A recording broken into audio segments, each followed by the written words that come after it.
Bagenin, antepin, dan bodonanan mungkin menjadi kata-kata yang biasa bagi kalian yang tinggal dan hidup di Cikarang.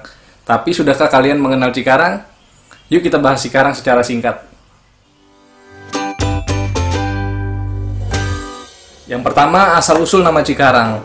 Penamaan nama Cikarang ini tidak lepas dari sebuah sungai yang melintas di wilayah tersebut, yaitu Sungai Cikarang. Nama Cikarang sendiri berasal dari kata ci atau cai yang dalam bahasa Sunda berarti air, dan kata karang yang merupakan nama tempat mata air Sungai Cikarang berasal yang berada di Bukit Karang, Desa Cibodas, Jonggol.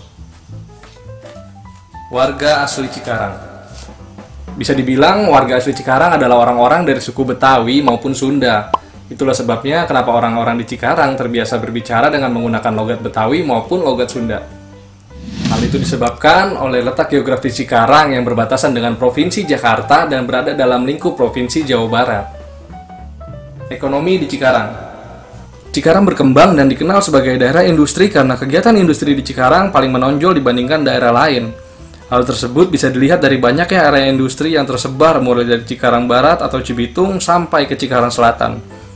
Beberapa komplek industri yang ada di Cikarang antara lain MM2100 di Cikarang Barat, Kota Jabebeka, Bekasi International Industrial Estate atau yang lebih dikenal dengan kawasan industri Hyundai, ada juga kawasan Egypt, dan Delta Silicon Industrial Park.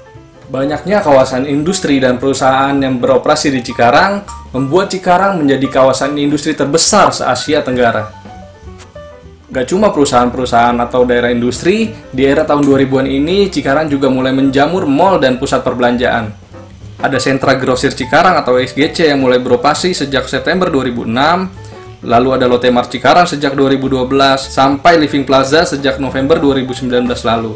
Tapi jangan lupa, masih ada mal tertua di Cikarang yang masih eksis sampai saat ini, yaitu Lipo Cikarang.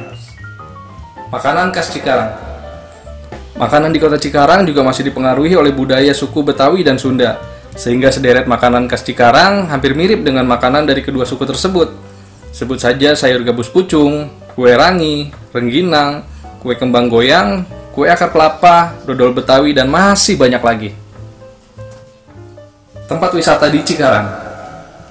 Kampung Jamu, Taman Buaya Indonesia Jaya, Waterboom Lipo Cikarang, Matador Family Water Park, dan masih banyak lagi tempat wisata di Cikarang.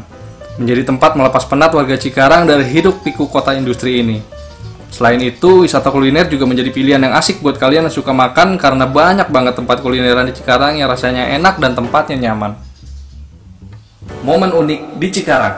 Buat kalian khususnya warga baru atau pendatang di Cikarang yang setiap libur lebaran selalu pulang ke kampung atau mudik ke kampung halaman, saya yakin kalian belum pernah melihat keadaan Cikarang yang sepi, di mana jalanan sepi, mal-mal sepi, bahkan fasilitas-fasilitas umum juga sepi. Momen Cikarang yang sepi ini menjadi momen unik yang cuma bisa terjadi setahun sekali saat banyaknya warga Cikarang, khususnya pendatang yang mudik ke kampung halaman. Kalau mau bicara banyak tentang Cikarang, mungkin bisa berjam-jam video saya. Cikarang juga sekarang punya stadion kebanggaan, yaitu Stadion Wibawa Mukti yang sudah beberapa kali mengadakan perhelatan besar. Sekarang juga banyak waterpark di Cikarang. Ya, pokoknya masih banyak deh hal-hal yang bisa diceritain dari kota industri yang satu ini. Kalau kamu punya kenangan apa di Cikarang?